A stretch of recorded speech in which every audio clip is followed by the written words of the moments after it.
Okay, helping somebody through toxic mold, whether that's a friend, a family member, your spouse, your child, what have you. How to help somebody through it, because it is a very difficult time in this person's life. And it might be a difficult several years of somebody's life, in fact. So I think my first on my list here, the first thing I would suggest is being patient. And I think maybe maybe it's the most important, or maybe the biggest suggestion, just because it is going to take a long time. These people, whoever it is that's going through this, might be going through this for a couple of years. For some people, it's not that long, before they get out and they get better again, but a lot of people go through this for years. A lot of people do. And it takes a lot of personal research, because we live in a day and age where, I've talked about this so many times before, but a lot of doctors don't know anything about toxic mold. A lot of people don't know anything about toxic mold, and yet it affects a lot of people. You'll find occasionally functional medicine doctors that know about toxic mold and know about healing, and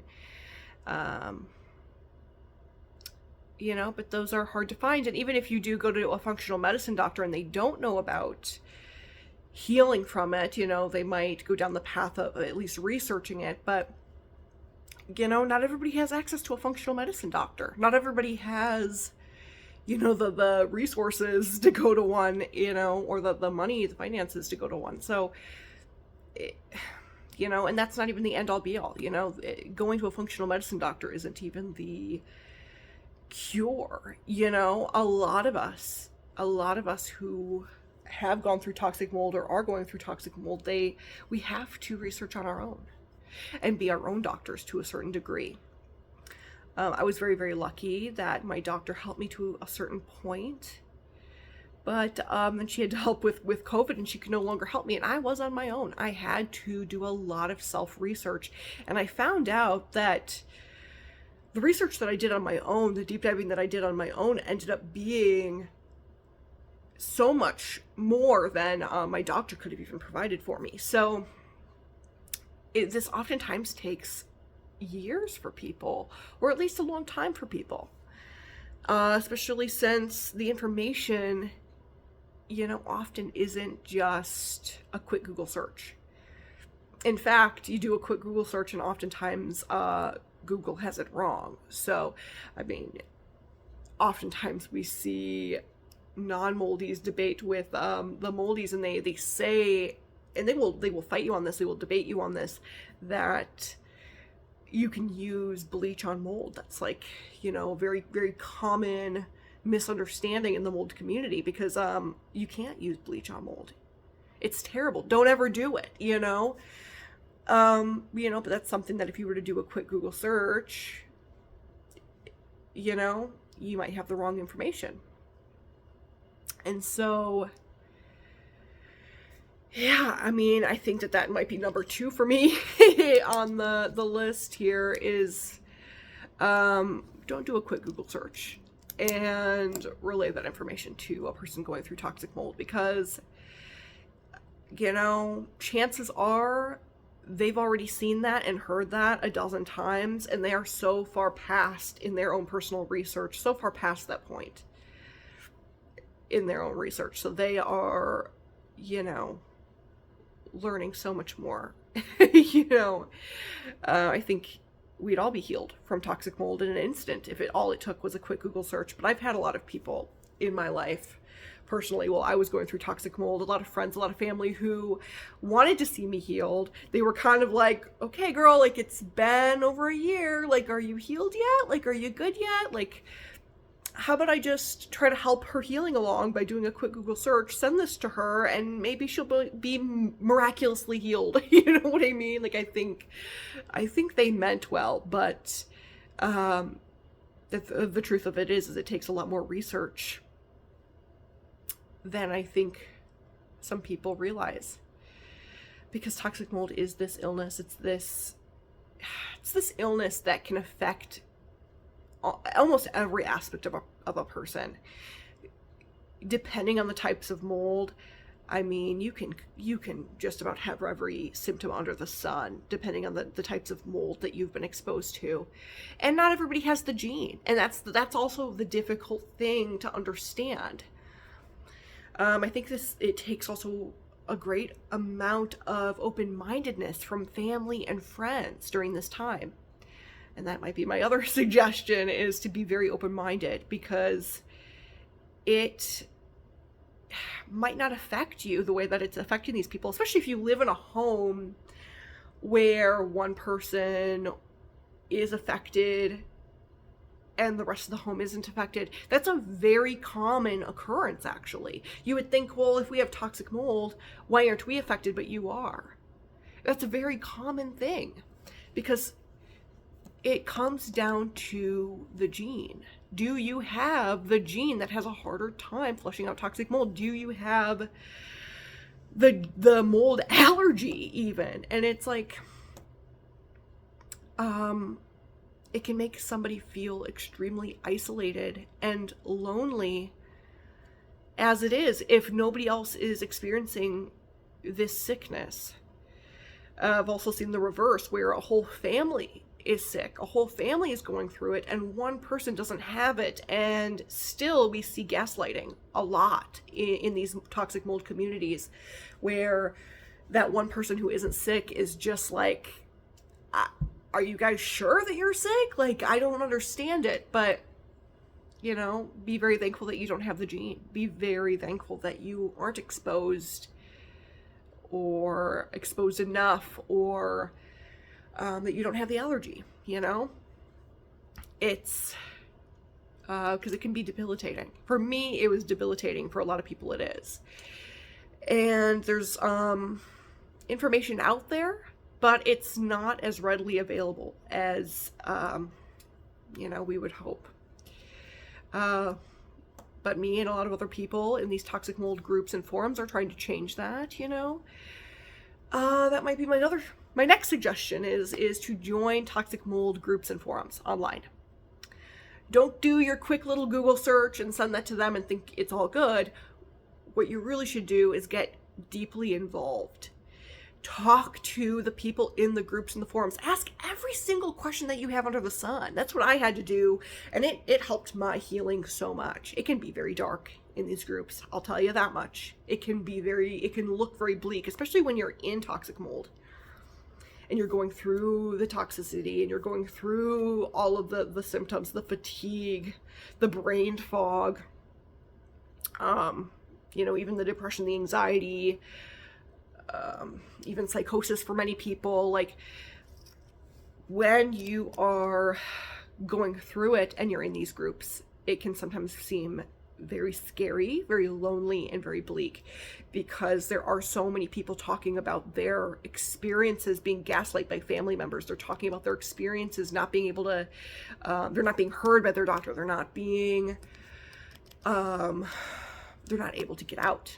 You know, that's another big one. Or, you know, they're asking a million different questions. They're going through a million different symptoms. They all have, you know, some sort of tragic or sad story with it, because, you know, it is a tragedy. And so, you know, I would go in these groups as a person not exposed to toxic mold, but who knows somebody who is, and I would ask a million different questions and get involved and see what you can learn from these people.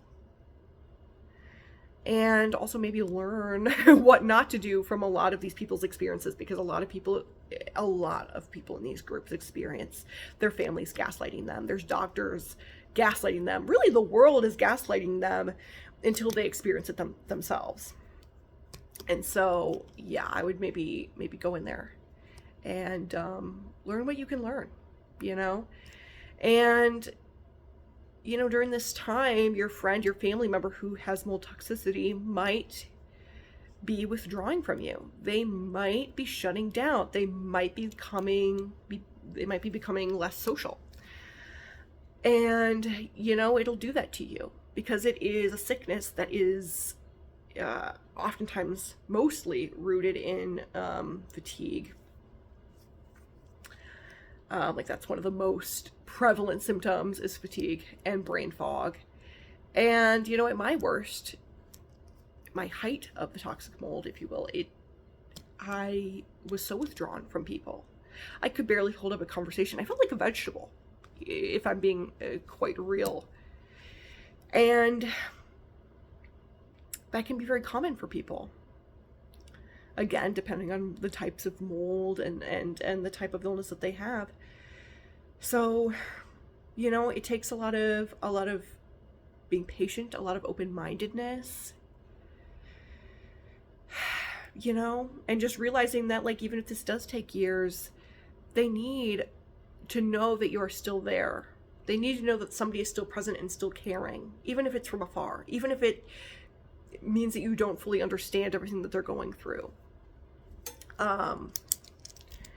Try your best not to gaslight them, of course, I think a lot of people experience that, and that's just, it takes being open-minded.